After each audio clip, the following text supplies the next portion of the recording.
What is up, everyone? Welcome back to my channel.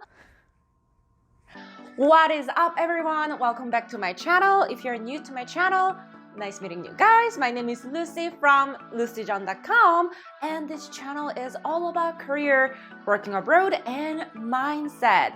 I am living in Toronto in Canada, and before I also lived and worked in Singapore, in the Netherlands, and in South Korea to grow my career in the world. In today's video, I'm going to share with you guys 3 major tips that you can use when you send a message on LinkedIn, all right? But okay, when do you want to send a message to a stranger on LinkedIn, all right? So we can narrow it down into 2 different scenarios, all right? So first scenario is, okay, you just applied for a job on LinkedIn, and now there are so many applicants, right, who applied for that job.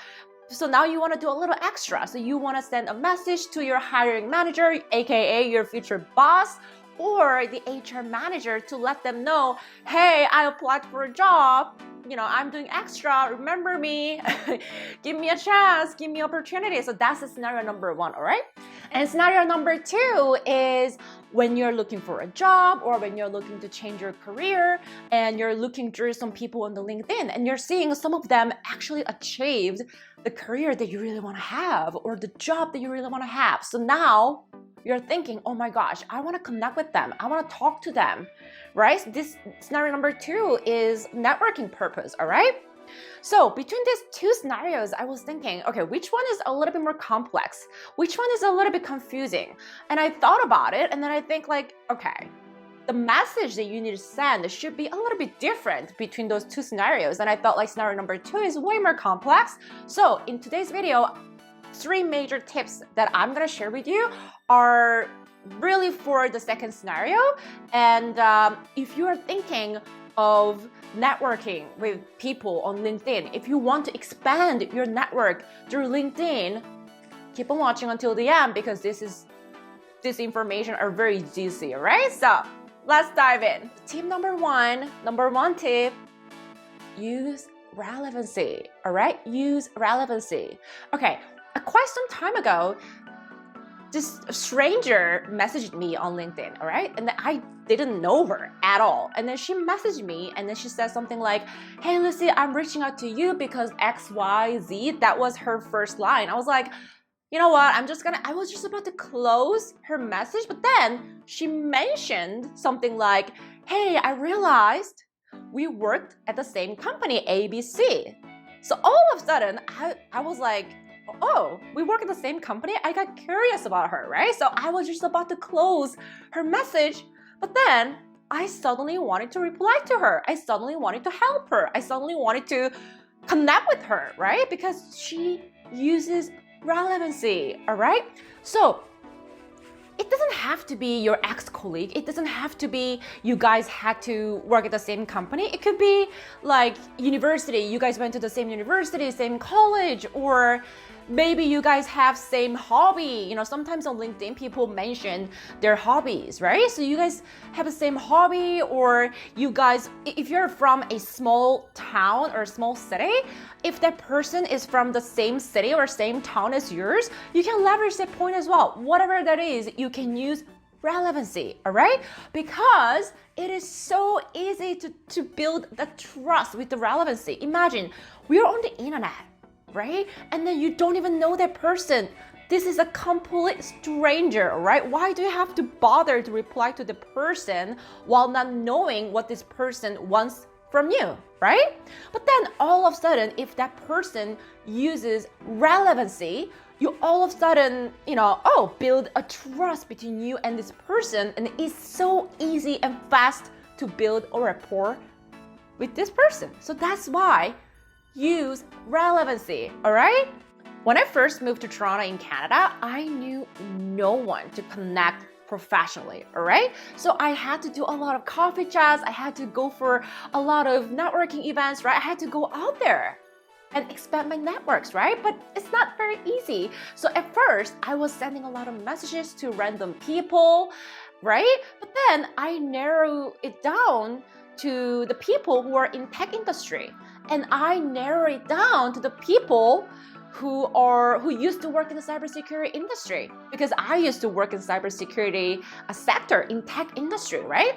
But then all of a sudden, people were starting to reply to my message, right? My response rate was getting higher when I niching it down, all right? Why? Because this person, this stranger, and I was able to build a rapport and build a trust between each other even before meeting because of relevancy. Moving on, tip number 2 is pitch what you can offer to them instead of asking them a favor, all right? So let me give you an example, right? So let's imagine you're sending a message to a stranger on LinkedIn and you go like, hey, I'm Lucy, I'm looking for a job at XYZ company, can you help me? Or, hey, I'm Lucy, I'm looking for a job at ABC company and I noticed that you used to work there. Can you help to connect with me to the hiring manager? Okay, first of all, excuse me, do I know you? And second of all, why should I help you? Third, what's in it for me, all right? Because whether we like it or not, it is natural thing, it's human nature. We think about ourselves first. No matter how kind you are, no matter how generous you are, we humans are thinking of our benefits first. And then it's human psychology, it's a natural thing, there's nothing wrong with it. And then if that person is kind enough, if that person is generous enough, that person is gonna help you with that.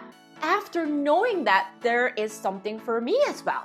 Just even if it's just a little bit, right? It's human nature. So instead of saying this, we can say something like this. Hey, I'm Lucy. I noticed that you're working at the company XYZ. I am currently working at the company ABC, but I think what XYZ company is doing is very, very interesting and very, very awesome. Would you like to share our strategies together?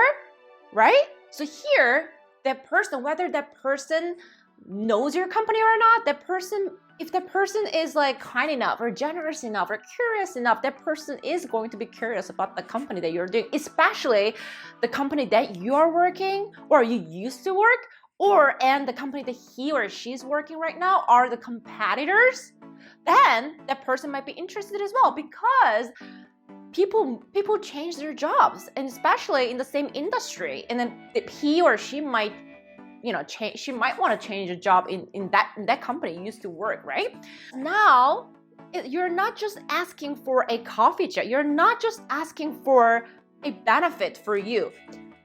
Of course you will eventually, but you are also giving him or her a reason to reply to you if that person is curious about what your company is doing as well, right? So always remember to pitch them what you can do for them instead of just thinking about you, because people think about themselves the most and their benefits the most, all right? So give it to them, all right? Moving on, and tip number 3, be direct, be upfront. Let them know why you are exactly reaching out to them and give them a call to action, all right? So taking the example earlier, you don't just send a message just like that, right? You add just a couple more sentences saying like, hey, and also I just want to be upfront with you here. I'm actually looking to change my career, or I'm actually looking to get a job. I just want to be upfront with you. But at the same time, I'm very, very interested in learning more about your company and your role, and then that could be very, very helpful as well. Something like that. So you give them your value in the first paragraph, and second paragraph, you're being genuine, you're being honest, you're being upfront. A lot of cases, people prefer you to be direct, because okay, this is an example what happened to me. So I had a coffee chat with this person in Toronto, right? And at that time, he, I was looking for a job, and then he has this amazing job that I was looking up to, and then he's a complete stranger, right? He has no reason whatsoever to help me out, all right? So I met him in person, we were having coffee, But then so the thing is, when I sent him a message, he knew that I was looking for a job. I was being upfront with him. But when I actually met him in person, I was afraid to ask him a favor because I was thinking maybe there's nothing that I can offer to him. So I was like, for the first 10 minutes, we were just chit-chatting about weather and all the unnecessary stuff. But after 10-minute mark, he was like, okay, Lucy, just be direct with me. Just upfront with me. What do you want from me? Give me an action item. What should I do for you? I was like, really? In my mind, can I ask you? Can I give you a call to action? I was thinking, right? Because they don't have time and they already agreed to meet you, meaning they already know they might need to help you out. So it's way better for you to be upfront with them and then give them an exact call to action. Okay, call to actions are, for example, hey, I'm looking for a job at your company. Send my resume to your hiring manager. Or number 2, hey, I'm looking for a job at this company. Can you introduce someone to me? Something like that. And number 3, I'm looking for a job, but my resume doesn't look good. Can you review my resume? Whatever it is, give them a call to action. I really believe these 3 major tips are really, really important and very, very juicy. And I learned it from my own experience, all right? So please, when you send a message on LinkedIn to a stranger to expand your network, please apply these techniques, all right? All right, so let's recap, all right? There are 3 different tips here, right? Tip number 1, use relevancy, all right? To build a rapport, to build a trust between you, all right? Number 2, pitch what you can offer to them instead of just thinking about how they can help you, right? Giving them a reason you are also a valuable asset to them as well, right? And number 3 is be direct and give them a call to action. Give them a guidance how they can help you, all right? And you have a control in the conversation that you're having with the person, all right? All right, so this is it for today, guys. I really hope this is really helpful for you guys. And the next video is something that I am super excited. And this is something that I am very enthusiastic about. So make sure to subscribe to my channel and hit the notification bell if you want to learn about it. All right, so for the better career that you deserve, for the better job that you deserve, we are gonna get there. All right, so let's do it together. All right, let's do this. Thank you, guys. Bye.